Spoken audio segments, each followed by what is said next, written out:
तुम्ही तव्याच्या तेलोऱ्या करा, खापरच्या पुऱ्या करा, तर तेव्हा पीठ असंच गाळून घ्यायचं।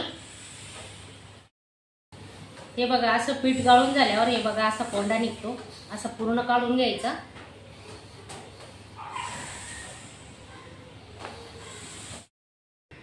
अर्धा किलो चण्याची डाळ घेतलेली आहे। हे बघा आता 2-3 पाण्याने स्वच्छ धुवून घेते आणि 3 शिट्ट्या काढून घेते। 3 शिट्ट्यांमध्ये बघा आपली डाळ मस्त शिजली, पाहू शकता। आणि हा चमचा आहे ना डाळीत टाकायचा, कारण पाणी बाहेर ओतू जात नाही म्हणून हा चमचा, डाळ आपण शिजवायला ठेवतो ना तेव्हा हा चमचा टाकायचा। पाणी अजिबात ओतू जात नाही डाळीचं। हे पाणी आपण आता कटाची आमटी बनवणार आहोत त्याच्यासाठी वापरतोय। कटाच्या आमटीसाठी थोडी डाळ काढून घेते। हे बघा आणि अर्धा किलो डाळीला पाव किलो गूळ घेतलाय बारीक करून, तो आता मिक्स करून घेतो। याच्यात पीठ मळून घेतोय आपण आता। थोडं चवीनुसार मीठ टाकतोय, थोडं टाकायचं, पाव चमचा।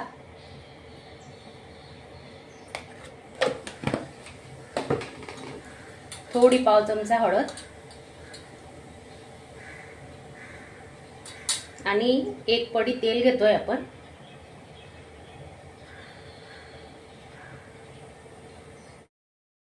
हे बघा पीठ मस्त मळून झालेलं आहे आपलं। आता थोडं तेल टाकतोय। 1 तास आधी भिजवून ठेवलं ना तर पोळ्या एकदम मऊसूत होतात।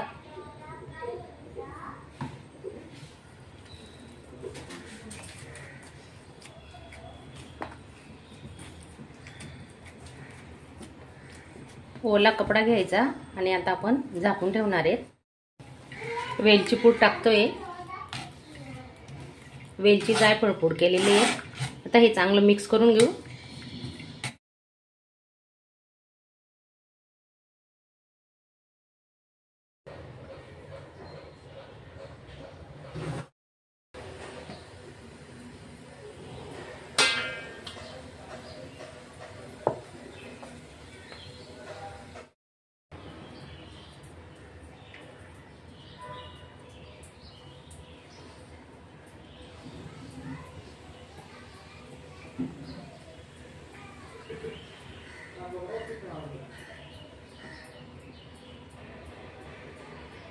जेवढा पिठाचा गोळा त्याच्यापेक्षा थोडं पुरण जास्त घेतलंय आपण, पाहू शकता तुम्ही।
किती छान आहे बघ।